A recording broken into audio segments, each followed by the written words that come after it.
I think everyone in every category should have a podcast, start a podcast, or Mhm. by all means be on a podcast.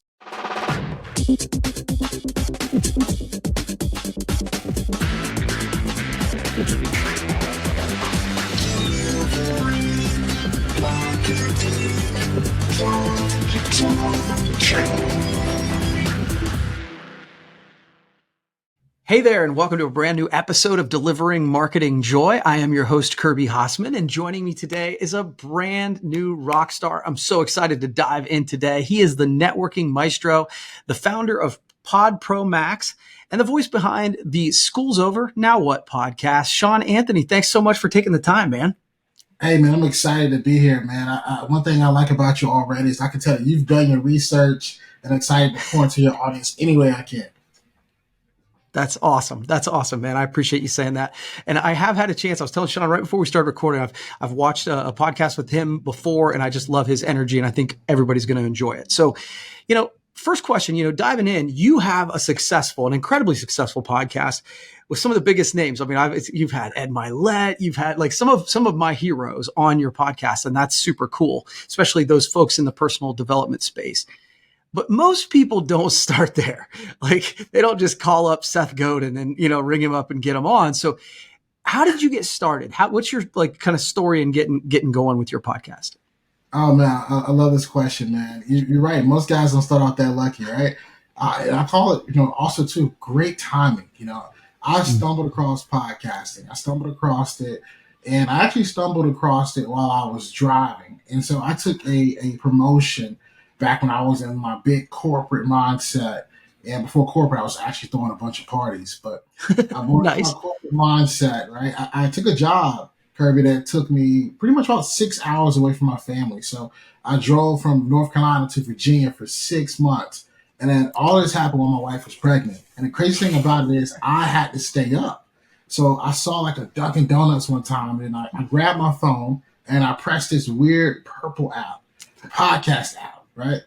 And thankfully to Dunkin' Donuts and the podcast app, that's where I stumbled across the Ed Milets, the Seth Godins, the Evan Carmichaels. And I was listening to all these guys. And, shout out to all of them. They've all been on my show. But I realized really quickly they didn't look like me. They didn't sound like me. And I was reaching, a level in my corporate career that none of my friends could relate to anymore. We had all just graduated college, and here I am getting promoted 6 times in 4 years. And so I say, you know what? It's time I use this voice. It's time, I use, the fact that I have the background I have coming from where I've come from in life and succeeded amongst friends. And I wanted to create something, and it became a podcast. School's Over Now What? The podcast that you just mentioned. Yeah. And real quickly, School's Over Now What, right? Like, so Yeah. Explain real quickly. I know the story because I got a chance to watch it. Why School's Over Now What? Yeah, man. School's Over Now because I was sitting here feeling guilty. I was succeeding, in my life, and none of my friends had figured out what job was for them, or they hadn't opened a business, And so not only was I winning and feeling guilty, we all were asking ourselves the question everybody asks themselves, whether they just graduated or perhaps they're getting ready to cross that stage, and that school's over, now what? And we don't ask it, a family member ask it. And I think for me, I was so naive in the beginning process that I knew people would resonate with the message. So that's probably why I was able to get some of these heavy hitters really early off, is because they related to the message. And my 8th episode is where, I landed my first quote unquote big guest. And it was a guy by the name of Ryan Serhant. I was watching him for years on $1 Million Listing. And he was my favorite person on the show. And as I'm watching him, I realized he had a book coming out. And I also realized that he was starting a YouTube channel. So, not only were we able to, make a pitch to him about our show, but we also were able to say, hey, listen, we know a book is coming. Let's talk about it. And he resonated with that. And it came one guest after another guest. And right about when I got to episode 30, this is about back in 2018, like 2018/2019, because we started the show in June. But when I got to that episode, people started sharing on social media what their favorite shows were. And back to your other question, I really want to answer is that, and they started sharing, my show amongst other shows, and one of the people they kept sharing me with was Ed Milet. And so the good thing is that there's power in the Instagram DM, and Ed Milet slid in the DM and was like, yo, let's make it happen. So, I then, flew from North Carolina to Laguna Beach, and it became one of those episodes that really gave me the battery in my backpack that I was worthy of being in the space and I could have a career in. That's incredible. That's awesome, man. So, and obviously your journey's been amazing, but why do you think creating a podcast is such a powerful way to grow a brand for anybody?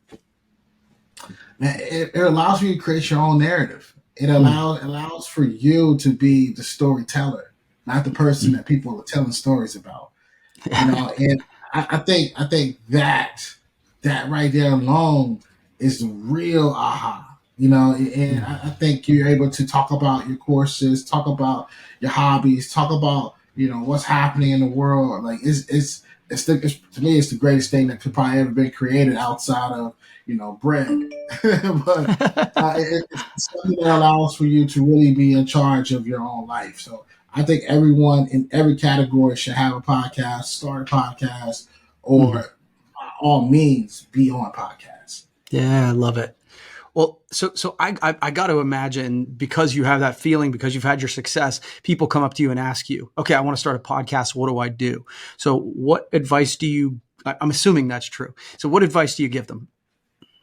Yeah, well, I say you always want to launch with at least 3 episodes. I think that's the key. One of the things that we really enjoy in life, we like binge watching, right? So whether it's it's Ozark or whatever your favorite show is, you watch one episode and you was like, all right, where's the next one? I think Netflix has probably been the best creator of this type of genre of knowing that when a series is released, you actually can binge the whole thing. So I recommend releasing 3 episodes where you tell, the very first episode, who are you and how did you get to the point where you wanted to, be on a microphone and start talking and having a show. And then the second episode, you really start telling people about the structure, the format of how the show really is going to be. And I think the third, but last, not the least to forget about, is that whatever you promise your audience in that second episode, start delivering it. So if you say, hey, look, I'm going to give you my 7 tips for your next 7 days of the week. This is a show about 30 plus tips a month, right? So this is where you start doing those tips. If it's a show where you say, hey, look, I want to interview people, where this is an episode where I'm going to have my first guest, So I think you have to really, deliver on your promise. And then after that, the cadence should be at least releasing once a week. I think consistency wins. I think too many people are getting caught up in, as crazy as it sounds, the video concept of I gotta have the right camera. I gotta have everything I got now. I didn't start with. Just the key is that you gotta get started. So if all you can do is the audio, to get started on the audio, but still fall through on those first 3 examples I give you, get started on whatever you're most comfortable with, because there's an entire audience that looks like you, sounds like you. They just don't have a you. And you can be that for them. I tell you what, Shawn, I agree with every single thing you just said there. I think that is really, really great advice. And, once you do a lot of this, people do ask you the questions and they think, oh, you're just going to do one. And it's like that consistency is such a powerful piece. And so that's awesome. All right, man. Final question for you. What are some mistakes that you see that like organizations or people who do a podcast, what do you see mistakes that they make and how can they fix them? Yeah, I think when you look at mistakes and see mistakes that they make, I think they forget their own character, their own epitome of them.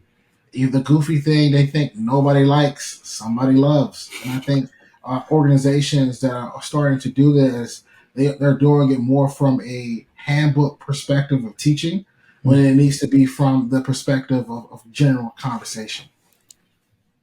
Yeah. Yeah, having a personality and actually showing some like, don't let the lawyers get in the way, right? Yeah, that's that part. I like that. Well, Shawn, this has been unbelievable. Really great advice. Where can people find more information about you or your company? Yeah, you can find information about us anywhere where all podcasts are found. Schools Over Now What, schoolsovernowwhat.com. Listen to the show. If you're someone who is starting a show, wanting to grow your show, or perhaps you're ready to be placed on shows as talent, by all means, check out podpromax.com. Shawn, thank you. I really appreciate it. This has been super fun and super informative. We'll have to do this again sometime, okay? Absolutely, Kirby. Have a good one, man. Thank you. All right. That's going to wrap up this edition of Delivering Marketing Joy. We'll see you next time.